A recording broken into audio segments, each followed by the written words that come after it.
Good morning बच्चों। मैं आपका दोस्त, आपका कोच, आपका मेंटर फाउंडर्स एजुकेशन चैनल में एक बार फिर से स्वागत करता हूं। और आज मैं फिर दोबारा लेके आया हूं जो आपके इलेक्ट्रिसिटी के कोई रिमेनिंग क्वेश्चन बचे हुए थे, जिससे आपको कि जो भी डाउट बचा हुआ होगा वो भी क्लियर हो जाएगा। तो आज हम लेके आते शुरू करते हैं क्वेश्चन नंबर 66, जो पिछले वीडियो में हमने अनअटेंडेड छोड़ दिया था क्योंकि टाइम वीडियो ज़्यादा लंबा हो रहा था, तो इसलिए हमने इसको इस वीडियो में शामिल किया है। ठीक है, इसमें क्या बोला है, current 1 amp flows in a series circuit containing an electric lamp. ठीक है, इसका एक डायग्राम बना लेते हैं। ये हो गया हमारा इलेक्ट्रिक लैम्प और दूसरा हो गया एक रेजिस्टेंस। ठीक है, कंडक्टर ऑफ 5 ओम, ये हो गया 5 ओम का कंडक्टर और ये हो गया हमारा लैम्प। ठीक है, when connected to 10 volt battery. ठीक है, यहाँ पे एक बैटरी लगाया हमने, ये 10 वोल्ट बैटरी से कनेक्टेड है। ठीक है, calculate the resistance of electric lamp.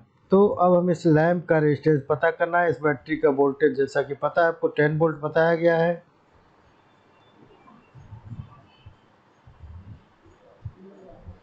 ठीक है, तो हमें रेजिस्टेंस पता करना है। हमें पता है कि रेजिस्टेंस, पहले तो इस सीरीज सर्किट में दो रेजिस्टेंसेस हैं, एक लैम्प है, लैम्प प्लस कंडक्टर, और ये दोनों सीरीज में है तो इनका इफेक्टिव रेजिस्टेंस R जो होगा वो ऐसे हो जाएगा और ये हो जाएगा, that will be equal to lamp का कितना दिया हुआ है बच्चों, ये पता करना है। हमने मान लिया ये RS होगा, R सीरीज का, तो R इसका अगर लैम्प का है, कंडक्टर का हमारा दिया हुआ है 5। ठीक है, तो ये तो हो गया इतना। और RS क्या होता है, V/I होता है, ये हमें पता है।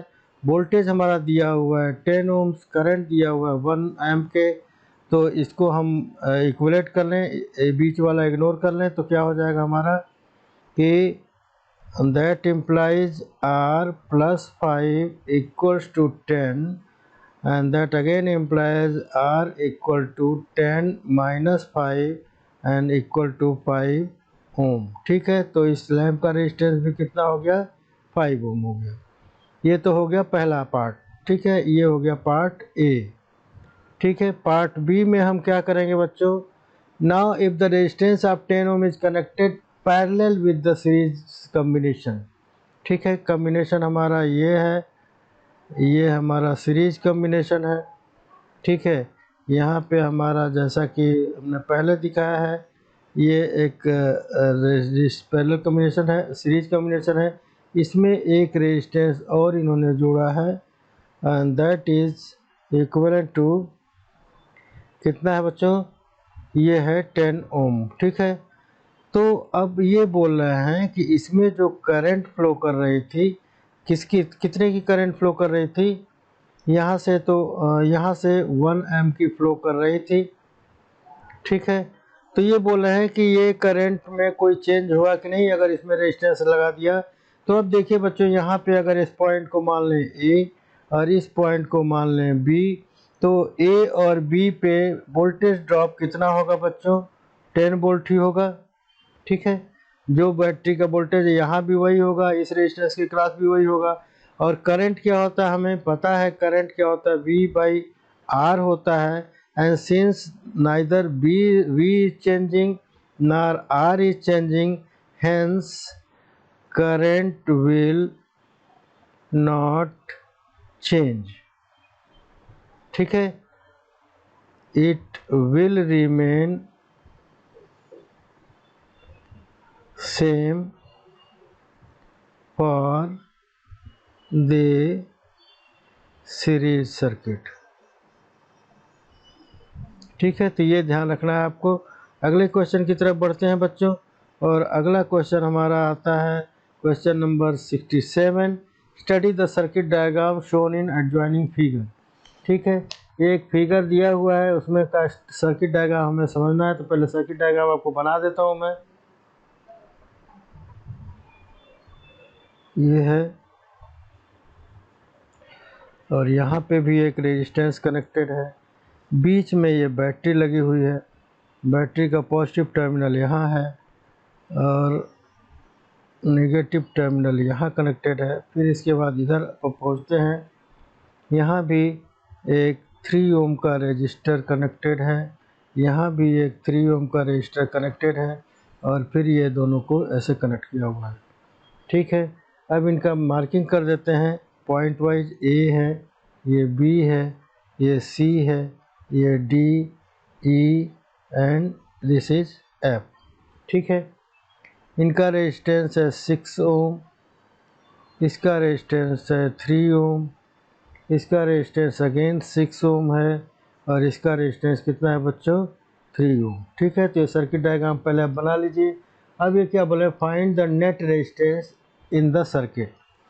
अब पहले तो क्या करेंगे, एक एक साइड कर लेंगे। पहले हम क्या करेंगे कि बी ई एफ ए, ठीक है, पहले बी ई एफ ए ये ब्रांच में देखेंगे। तो यहाँ पे क्या है, ये resistance F E F and A B ये दोनों सीरीज में है। ठीक है, तो आर एस इनका इक्विवेलेंट रेजिस्टेंस कितना हो जाएगा हमारा 6 + 6 that is equal to 12 ohm. ठीक है, सिमिलरली अब क्या करेंगे, B E D C branch में अब देखेंगे कि इसकी क्या हालत है। तो इस ब्रांच में भी एक 3 ओम दोनों सीरीज में है, तो RS2 हो जाएगा और ये हो जाएगा 3 + 3 and that will become 6 ohm. ठीक है, अब देखिए बच्चों कि ये पूरे सर्किट की अगर बात करें तो ये दोनों रेजिस्टेंस जो ये दोनों बने हैं इनका इक्विवेलेंट रेजिस्टेंस हम अगर हम निकाल लें एक बार फिर से सर इक्विवेलेंट सर्किट बना लें तो ये क्या हो जाएगा, ये हो जाएगा, मान लीजिए ये आपका बैटरी है। ठीक है, ये आपका बैटरी है, इसमें अब एक रेजिस्टेंस तो ये हो गया। ठीक है, और दूसरा रेजिस्टेंस भी अगर इधर ही लगा लें तो दूसरा रेजिस्टेंस क्या हो जाएगा, ये हो जाएगा। और ये दोनों रेजिस्टेंस कैसे होंगे, इसका इक्विवेलेंट कितना हुआ था 12 ओम और इसका हुआ था 6 और ये दोनों पैरेलल में होते हैं, hence equivalent resistance of the circuit will be कितना हो जाएगा, R पैरेलल हो जाएगा और ये कितना हो जाएगा 6 × 12 डिवाइडेड बाई 6 + 12। ये फार्मूला आप याद रखिएगा, अगर दो रेजिस्टेंस की बात आती है तो अक्सर एक काम आता है कि सीधा हम रेजिस्टेंस निकाल पाते हैं। तो ये हो जाएगा क्या हो जाएगा 12 × 6 = 72 72 और ये हो जाएगा 18 और ये हो जाएगा 18 4 जा 72। ठीक है, ये हो जाएगा 4 times that is equal to 4 ohm. ठीक है, तो इफेक्टिव रेजिस्टेंस क्या हो गया बच्चों, ये हो गया हमारा 4 ओम। अब दूसरे पोर्शन में क्या करते हैं, redraw the circuit diagram and show redraw circuit and show the position of ammeter to find the current and show the position of ammeter to find the current drawn from the battery। तो इसमें क्या करेंगे, circuit diagram को फिर से draw करते हैं। क्या करेंगे, ये 6 ओम्स का हो गया, यहाँ भी ये 6 ओम्स का हो गया, यहाँ ये इधर वाला 3 ओम हो गया, इधर वाला भी 3 ओम हो गया, इसको यहाँ से मिला दीजिए। ठीक है, यहाँ पे जो आपने बैटरी लगाया था उसके पहले आप क्या करिए, अमीटर लगा दीजिए, तब ये सीरीज में हो जाएगा और यहाँ हमारी बैटरी हो जाएगी। ठीक है, तो यहाँ ये ऐसे कनेक्ट करेंगे, ऐसे सर्किट बनाएंगे हम। ठीक है, तो यहाँ आपको अमीटर लगाना होगा, ये सीरीज में होना चाहिए। ठीक है, ये बैटरी का पॉजिटिव है तो ये अमीटर का पॉजिटिव है, अमीटर का नेगेटिव हो जाएगा, बैटरी का नेगेटिव इधर से है तो ये सीरीज में कनेक्ट हो जाएगा। ठीक है, तो ऐसे आप ये सर्किट बनाएंगे और ये हो जाएगा हमारा पार्ट बी। समझ में आ रहा है बच्चों, इसकी वैल्यू लिखने की ज़रूरत है नहीं क्योंकि केवल आपको अमीटर की पोजीशन बतानी थी कि आप अमीटर को कहाँ लगाएंगे। ठीक है, अगले क्वेश्चन की तरफ बढ़ते हैं बच्चों और अगला क्वेश्चन है हमारा question number 68। An electric heater consumes energy at the rate of. ठीक है, पहले कैसे कंज्यूम करा 650 व्हेन हीटिंग एट मैक्सिमम, ठीक है। तो 650 के लिए हम क्या करेंगे, ये पावर मैक्सिमम है, इसको P मैक्सिमम कर देते हैं, ये हो जाएगा 650। और कब होगा, if the voltage applied is 220 volt, तो V is equal to 220 volt हो गया, ठीक है।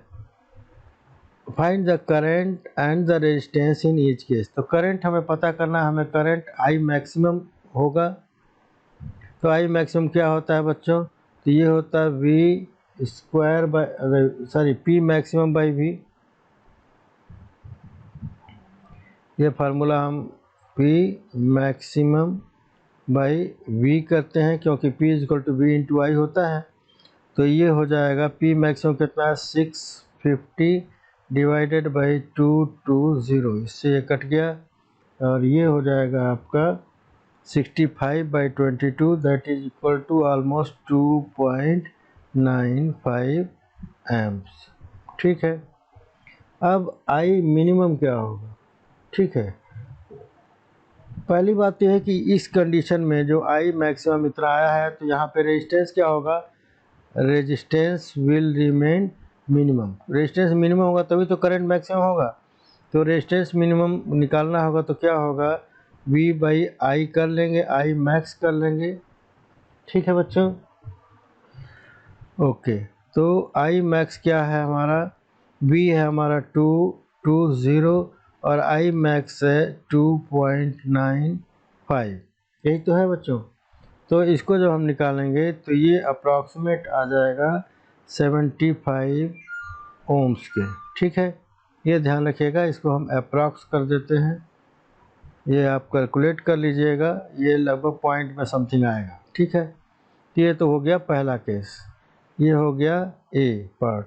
अब B पार्ट में क्या बोल रहा है कि 420 वाट है व्हेन हीटिंग इज मिनिमम, तो इसका मतलब पावर यहाँ क्या लिख देंगे मिनिमम, और दैट इज इक्वल टू 420 वाट होगा, यहाँ भी वाट लिख लेते हैं, 420 वाट हो गया, और वोल्टेज रिमेंस 220 ओनली, ठीक है। तो अब यहाँ पे पावर की जो मिनिमम है तो करंट भी मिनिमम हो जाएगा, और ये कितना होगा, तो ये होगा P minimum divided by V। P minimum है 420 डिवाइडेड बाई 220, से ये कैंसिल हो गया, ये हो जाएगा 21 और ये हो जाएगा 11, दैट इज इक्वल टू 21/11, और ये आ जाएगा अप्रॉक्सीमेटली 1.91 एम्पियर के, ठीक है। तो ये हो गया I मिनिमम। अब यहाँ पे जो रेजिस्टेंस होगा बच्चों, मिनिमम ये है तो रेजिस्टेंस क्या हो जाएगा, मैक्सिमम हो जाएगा, और ये हो जाएगा V बाई आई मिनिमम, ठीक है। रेजिस्टेंस मैक्सिमम कब होगा, जब I मिनिमम होगा, तो ये होगा 220 divided by 1.91 and that will be approximately 115.2 ohms, ठीक है। तो इस तरह से इसको आराम से आप निकाल सकते हैं। अगले क्वेश्चन की तरफ बढ़ते हैं। अगला क्वेश्चन है हमारा है 69 नंबर का, the wattage of a bulb is 24 watt, ठीक है। तो P is equal to 24 watt लिख सकते हैं, okay. When it is connected to a 12 volt battery, एक बना भी लेते हैं सर्किट, ये हमारा लैंप हो गया, it is connected to a 12 volt, the effective voltage if it is operating on 6 volt battery, ठीक है। तो ये बल्ब हो गया आपका, ये हो गया आपका 12 वोल्ट पे, ठीक है। तो वोल्टेज हो गया हमारा 12 वोल्ट, तो करंट कितना होगा, neglect the change in resistance, ठीक है। तो resistance remain same due to unequal heating of the filament of the two cases. तो इफेक्टिव वॉटेज, ठीक है, calculate the effective wattage if it operates on 6 volt, ठीक है। 12 वोल्ट पे 24 वाट है, ठीक है। 12 वोल्ट पे कितना है बच्चों, 24 वाट है। तो इसका रेजिस्टेंस पहले निकाल लेते हैं, रेजिस्टेंस क्या हो जाएगा हमारा, रेजिस्टेंस हो जाएगा वी स्क्वायर बाई पी वाले फार्मूले से निकाल लेते हैं। वी स्क्वायर कितना है 12 इंटू 12 डिवाइडेड बाई पी कितना है 24 है। तो इससे इसको कैंसिल आउट कर देंगे 2 टाइम्स और इससे इसको कैंसिल आउट कर देंगे, that will be equal to 6 ohm. ठीक है, तो इसका रेजिस्टेंस क्या हो गया लैम्प का, ये 6 ओम हो गया। ठीक है, तो अब क्या बोल रहा है कि अब जो V जो है V डैश ये जो है 6 वोल्ट अगर है तब इसका करंट क्या होगा। ठीक है, ऑपरेट्स ऑन 6 वोल्ट, तो इफेक्टिव वॉटेज क्या होगा। ठीक है, तो वॉटेज के लिए हम क्या बोलेंगे बच्चों, तो पावर ये वाला फार्मूले को करेंगे। पावर बराबर क्या हो जाएगा B square divided by R, इसको P को इधर ले जाएंगे R को इधर ले आएंगे तो वी स्क्वायर बाई आर हो जाएगा। वी स्क्वायर की जगह वी डैश स्क्वायर कर लेते हैं क्योंकि यहाँ वी डैश हमने लिखा है, तो ये हो जाएगा 6 इंटू 6, क्योंकि 6 वोल्ट पे हमें कैलकुलेट करना है। हमें कहाँ कैलकुलेट करना है 6 वोल्ट बैटरी पे, तो 6 इंटू 6 हो जाएगा। रेजिस्टेंस हमारा कितना था 6 था, तो 6 से 6 कैंसिल हो जाएगा, that will be equal to 6 watt, और ये हो जाएगा हमारा power of that particular bulb. Okay, and this is my answer. Next question की तरफ बढ़ते हैं बच्चों, और नेक्स्ट क्वेश्चन है 70 question number 70। A torch bulb is rated 5 volt and 500 milli amps. ठीक है, वोल्टेज कितना है 5 वोल्ट्स, और करंट कितना है ये है 500 milli amps, that is equal to 0.5 amp. ये समझ में आ गया, क्योंकि इसको स्टैंडर्ड यूनिट में कन्वर्ट कर लेना होगा। Calculate its power. अब पावर पहले का है ए का है, पावर क्या है V इंटू आई, और वोल्टेज कितना है 5 और करंट कितना है 0.5, दैट इज इक्वल टू 25, और एक डिजिट के बाद डेसिमल लगा देंगे तो 2.5 वाट हो जाएगा। ठीक है, क्लियर है बच्चों। ओके, बी पार्ट इसमें क्या है, रेजिस्टेंस निकालना है। ठीक है, अब रेजिस्टेंस क्या होता है ये कर सकते हैं V बाई आई को, और वोल्टेज कितना हमारा है 5 है, और I कितना है 0.5 है, तो ये क्या हो गया 50/5 हो गया, दैट इज इक्वल टू 10 ओम। ठीक है, ये भी सही हो गया। अब तीसरा पार्ट क्या पूछ रहा है, energy consume when it is lighted for 4 hours. तो पहले इसका पावर निकाल लेते हैं, या एनर्जी क्या होता है, ये होता है P इंटू टी, that is equal to P हमने 2.5 कैलकुलेट कर रखा है, 2.5 इंटू टी कितना हमें करना है, टी कितना है ये 4 आवर्स के लिए है, यहाँ लिख लीजिए time is equal to 4 hours, तो 4 से मल्टीप्लाई करेंगे तो ये हो जाएगा 10, और यूनिट क्या हो जाएगी बच्चों, ये हो जाएगा वाट आवर। ठीक है, ये ध्यान रखना, ये हमारा आज का आंसर हो जाएगा। आज के लिए इतना ही, अगले वीडियो में मिलते हैं, और अगले वीडियो में हम कुछ और क्वेश्चन लेके आएंगे जिसका जवाब हम आपको, अभी ढेर सारे क्वेश्चन हम और कराएंगे, हम इतना करा देंगे ताकि आपको कहीं से भी कोई भी क्वेश्चन पूछ ले कोई डाउट नहीं छोड़ेंगे हम अनटर्न। ओके, तो आज के लिए इतना ही, अपना ध्यान रखिए, बहुत खूब तैयारी करिए, एग्ज़ाम बहुत नज़दीक आ रहा है, टेंशन नहीं लेना है, कोई प्रेशर नहीं लेना है, जस्ट प्रैक्टिस करते रहना, प्रैक्टिस प्रैक्टिस प्रैक्टिस। और ये ध्यान रखिए कोई भी क्वेश्चन आप इलेक्ट्रिसिटी का कर रहे हैं तो कोशिश ये करिए कि सर्किट डायग्राम आप ज़रूर बना लें। ठीक है, तो आज के लिए इतना ही, good bye, see you, bye bye.